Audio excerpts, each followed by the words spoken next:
কোচবিহারের নোটাফেলা চৌপথিতে জেলা পরিষদের পূর্ত কর্মাধ্যক্ষর গাড়ি ভাঙচুরের অভিযোগ উঠল বিজেপির বিরুদ্ধে।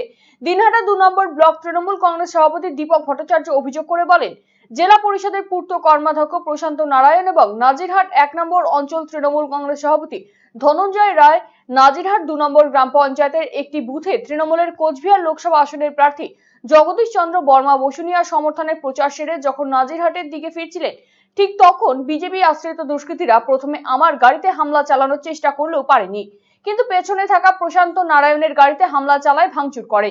যদিও বিজেপির বিরুদ্ধে ওঠা অভিযোগ নিয়ে বিজেপির তরফে কোনো পাল্টা প্রতিক্রিয়া পাওয়া যায়নি। আর আজকে যখন শালমারায় সাধারণ মানুষ যেভাবে তৃণমূল কংগ্রেসের ডাকে স্বতঃস্ফূর্তভাবে আজকে সাড়া দিচ্ছিল, আজকে বিজেপি সেটা দেখে আতঙ্কিত। আমরা প্রচার শেষ করে আমরা যখন ফিরছিলাম বাড়ির দিকে, ঠিক নোটাফেলা চৌপতি বিজেপির বেশ কিছু হারমাত বাহিনী, গুন্ডা বাহিনী একদম ধারালো অস্ত্রশস্ত্র থেকে শুরু করে মোটা মোটা বাটাম, লাঠি নিয়ে তারা পথ আটকায়।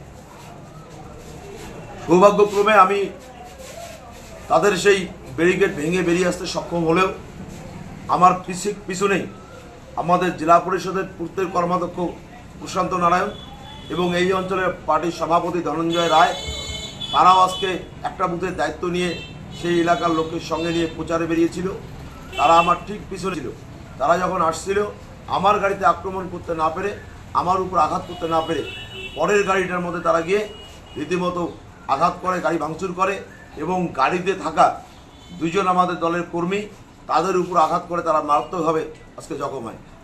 সকালবেলা থেকে উদয়ন গুহ এবং তার হারমাত বাহিনী মোটরসাইকেলে করে শালমারাতে ঢোকে এবং সেখানকার সমস্ত ফ্ল্যাগ, ফেস্টুন সবকিছু ছিঁড়ে ঠিড়ে ফেলে দেয় এবং শালমারা জুড়ে আতঙ্কের পরিবেশ তৈরি করে। তারপর এরা নাজিরহাটে যায়, নাজিরহাটেও অবস্থা একই। এখন এরা বুড়িহাটে ঢুকেছে, বুড়িহাটে সমস্ত ফ্ল্যাগ ফেস্টুন ছিঁড়ে ফেলে দিচ্ছে, কর্মীদের ধরে মারধর করছে আর নিজেই নিজেদের গাড়ি ভেঙে আমাদের এখন কর্মীদের বিজেপির উপর দোষ চাপাচ্ছে।